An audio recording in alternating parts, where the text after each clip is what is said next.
desdichado aquel a quien sus recuerdos infantiles no traen sino miedo y tristeza. Mísero del que vuelve la vista para reencontrar horas solitarias en grandes y tétricas estancias de parduzcas colgaduras y enloquecedoras hileras de viejos libros. O rememorar espantadas esperas en umbrías alamedas de árboles grotescos, gigantescos, cubiertos de plantas trepadoras, agitando en silencio sus ramas hacia lo alto. Tal es lo que los dioses me otorgaron, a mí, el turbado, el decepcionado, el yermo, el quebrantado. Y no obstante me siento extrañamente contento y me aferro con desesperación a esos marchitos recuerdos cada vez que mi mente amenaza con ir más allá, al otro.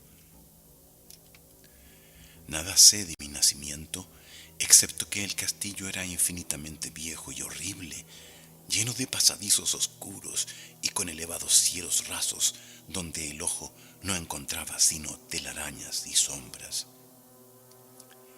Nunca había luz, por lo que empleaba velas para alumbrarme y me demoraba mirándolas atentamente en busca de algún consuelo.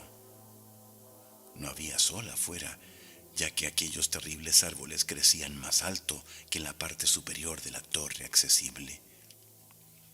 Había una torre negra que descollaba sobre los árboles hasta el desconocido cielo exterior, pero se hallaba parcialmente en ruinas y no podía llegarse a ella sino a través de un casi imposible acceso por la parte vertical, piedra a piedra.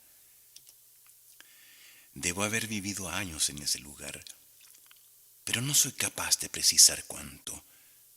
Alguien debió atender mis necesidades, aunque no puedo recordar a nadie que no sea yo mismo, ni nada vivo aparte de las sigilosas ratas y los murciélagos y las arañas. Creo que quien fuera el que me cuidó se trataba de alguien terriblemente anciano, pues la primera imagen que tengo de una persona viva es de alguien semejante a una caricatura de mí mismo, aunque tan deforme, marchito y decadente como el castillo. A mi entender no había nada de grotesco en los huesos y los esqueletos que colmaban algunas de las criptas de piedra en los subterráneos. Yo asociaba tales cosas de una forma fantástica con los sucesos cotidianos y los veía más naturales que las imágenes coloreadas de seres vivos que descubrí en muchos de los mohosos libros. Todo cuanto sé lo aprendí de esos libros. Ningún maestro me azuzó ni me condujo, y yo no recuerdo haber escuchado en todos esos años una voz humana, ni siquiera la mía, pues, aunque había leído sobre la conversación, nunca intenté hablar en voz alta. Mi apariencia física me resultaba igualmente desconocida, ya que no había espejos en el castillo, y yo sencillamente me creía de forma instintiva parecido a las juveniles figuras que veía dibujadas y pintadas en los libros. Estaba convencido de ser joven debido a los pocos recuerdos que guardaba. Fuera, cruzando el foso putrefacto, me tendía a veces bajo los árboles oscuros y silenciosos y soñaba por espacio de horas con lo leído en los libros y me imaginaba anhelante entre alegres multitudes en el mundo iluminado por el sol que se encontraba más allá de la fronda interminable. Una vez intenté escapar del bosque, pero conforme me alejaba del castillo, las sombras iban haciéndose más oscuras y el miedo se colmaba de un espanto acechante, así que volví corriendo frenético antes de perderme en un laberinto de silencio nocturno. Así que yo soñaba esperando entre interminables crepúsculos, aunque no sabía qué. Luego, en mi sombría soledad, el ansia de luz se volvió tan frenético que ya no pude aguardar más y alcé suplicante las manos hacia el ignoto cielo exterior. Y al fin me decidí a escalar esa torre, aún a riesgo de caer, ya que prefería vislumbrar el cielo y morir que vivir sin contemplar más el día. En el húmedo crepúsculo ascendí por la vetusta y destartalada escalera hasta llegar al punto en que cesaba, y de ahí en adelante me aferré en precario a pequeños asideros que llevaban arriba. Aquel cilindro de piedra sin escalas resultaba espectral y terrible, negro, ruinoso y desolado, más siniestro aún por culpa de los murciélagos sobresaltados cuyas alas no despertaban sonido. Pero todavía más espectral y terrible resultaba la lentitud del avance, ya que por mucho que subiera, la oscuridad sobre mi cabeza no menguaba, y sentí un nuevo estremecimiento, como si me encontrase en un túmulo fantasmal y venerable. Temblé preguntándome por qué no aparecía la luz, y de haberme atrevido, hubiera vuelto la vista abajo. Supuse que la noche me habría alcanzado repentinamente y tanteé en vano buscando con la mano libre el alféizar de una ventana a través de la que poder mirar fuera y en torno e intentar calcular la altura alcanzada. Entonces, tras una eternidad de espantoso y ciego reptar por ese precipicio cóncavo y desesperador, sentí que tocaba algo sólido con la cabeza y supe que había alcanzado el techo, o al menos alguna especie de piso. Alcé la mano libre en la oscuridad y palpé el obstáculo, hallándolo pétreo e inamovible. Entonces tuvo lugar un mortífero circundar de la torre, agarrándome a cualquier asidero que pudiera ofrecerme el resbaladizo muro, hasta que al fin, tanteando con la mano, sentí ceder la barrera y pude volver a subir empujando la losa o trampilla con la cabeza mientras utilizaba ambas manos para el terrible ascenso. Arriba no apareció luz alguna, y elevando las manos supe que mi ascenso había concluido por el momento, ya que la losa era la trampilla de una abertura que llevaba a una especie de piedra de mayor circunferencia que la torre de abajo, sin duda el suelo de alguna estancia alta y amplia. Fui deslizándome cautelosamente a su través, intentando que la losa volviera a caer en su hueco, pero fracasé. Mientras yacía exhausto sobre el suelo de piedra, escuché los fantasmales ecos de su caída, pero confié en ser capaz de volver a alzarla cuando fuera necesario. Suponiéndome ahora a una prodigiosa altura, muy por encima de las malditas ramas del bosque, me arrastré por el suelo buscando con las manos las ventanas, esperando ver por primera vez el cielo y la luna y las estrellas sobre las que tanto había leído. Pero me vi defraudado en mi búsqueda, ya que todo lo que encontré fueron unos grandes estantes de mármol sosteniendo odiosas cajas de un tamaño perturbador. Cuanto más lo pensaba, más me preguntaba sobre qué arcanos secretos podía albergar esta elevada estancia separada durante tantos eones del castillo inferior. Entonces, inesperadamente, mis manos dieron con una puerta encastrada en un umbral de piedra tosco y cubierto de extrañas tallas. Tanteándola encontré cerrada, pero con un supremo esfuerzo conseguí forzarla, haciéndola abrirse hacia adentro. Al hacerlo me alcanzó el éxtasis más puro que jamás haya conocido, ya que brillando tranquilamente a través de una ornada cancela de hierro, más allá de un breve pasillo de piedra con escalones que subían desde el portal recién franqueado, se encontraba la radiante luna llena, nunca antes vista sino en sueños y vagas visiones que no me atrevo a llamar recuerdos. Creyendo ahora haber alcanzado la cima del castillo, remonté el puñado de peldaños que partía de la puerta, pero el súbito velado de la luna por el paso de una nube me hizo trastabillar y me volví más despacio en la negrura. Estaba muy oscuro cuando llegué al enrejado que probé cuidadosamente, encontrándolo abierto, pero no lo franqueé por miedo a caer desde la tremenda altura alcanzada. Entonces volvió a salir la luna. El golpe más demoníaco es el procedente de lo abismalmente inesperado y de lo grotescamente increíble. Nada de lo antes soportado podía compararse en terror con lo visto en ese instante, con los estrafalarios prodigios que tal visión implicaba. El panorama en sí era tan simple como impactante, ya que se trataba sencillamente de esto, que en vez de una vertiginosa perspectiva de copas de árboles divisados desde una gran altura, a mi alrededor se extendía, al nivel de la reja, nada menos que el suelo firme, nivelado y salpicado de losas de mármol y columnas, ensombrecido por una antigua iglesia de piedra, cuyo campanario en ruinas resplandecía en forma espectral a la luz de la luna. Medio desmayado, abrí la verja y me tambaleé por el camino de grava blanca que iba en dos direcciones. Mi mente, aunque aturdida y sumisa en el caos, aún guardaba una frenética ansia de luz, y ni siquiera el fantástico prodigio que había tenido lugar podía detener mi búsqueda. Ni siquiera sabía o me preocupaba el saber si aquello era locura, sueño o magia, pero estaba resuelto a contemplar el resplandor y la alegría. No sabía quién o qué era, ni de dónde me hallaba, pero al proseguir titubeando adelante me hice consciente dónde me hallaba. Pero al proseguir titubeando hacia adelante me hice consciente de una especie de recuerdo espantosamente latente que implicaba que mis pasos no habían sido totalmente fortuitos.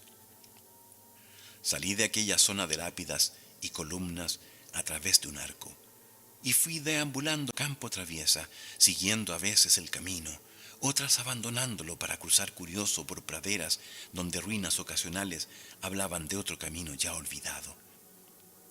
En cierta ocasión vadeé un torrente junto al que restos musgosos y caídos hablaban de un puente derrumbado mucho tiempo atrás.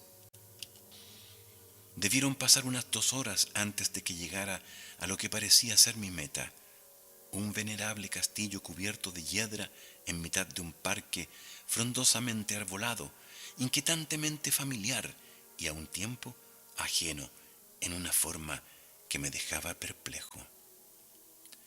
Vi que el foso estaba lleno y que algunas de las familiares torres estaban caídas, mientras que nuevas alas habían surgido para confundir al espectador. Pero eran las ventanas abiertas lo que yo contemplaba con gran interés y delicia, gloriosamente resplandecientes de luz, dejando escapar los sones del más encantador de los festejos. Llegándome a una de ellas me asomé y vi una concurrencia ataviada de forma extraña. Se divertían y hablaban animadamente entre sí. Creo que nunca antes había oído voces humanas y tan solo podía conjeturar vagamente lo que se decía. Algunos rostros mostraban expresiones que despertaban en mí recuerdos increíblemente remotos. Otros me resultaban completamente ajenos. Entonces, por la baja ventana, accedí a la estancia brillantemente iluminada y, apenas hacerlo, pasé del breve instante de esperanza a la más negra convulsión de desesperanza y entendimiento. La pesadilla se desató instantáneamente. Apenas entrar, tuvo lugar uno de los más terroríficos sucesos que jamás haya podido concebirse. No bien cruzando el antepecho, se abatió sobre la concurrencia un repentino e inesperado espanto de la más terrible intensidad, demudando los rostros y provocando los más horribles gritos jamás surgidos de garganta alguna. La huida fue masiva y entre gritos y pánico algunos se desvanecieron, siendo arrastrados por quienes escapaban enloquecidos. Muchos se cubrían los ojos con las manos y se abalanzaban ciegamente adelante, tropezando torpemente en su fuga, volteando muebles y yendo a chocar contra los muros antes de alcanzar alguna de las numerosas puertas. Los gritos resultaban estremecedores, y mientras me quedaba solo y aturdido en la brillante estancia, escuchando ecos que se desvanecían, temblé con la idea de que podía haber junto a mí algo que no hubiera visto. La habitación se mostró desierta en una somera inspección, pero al llegar a una de las alcobas creí detectar una presencia, un atisbo de movimiento al otro lado del arco dorado que llevaba a una habitación similar.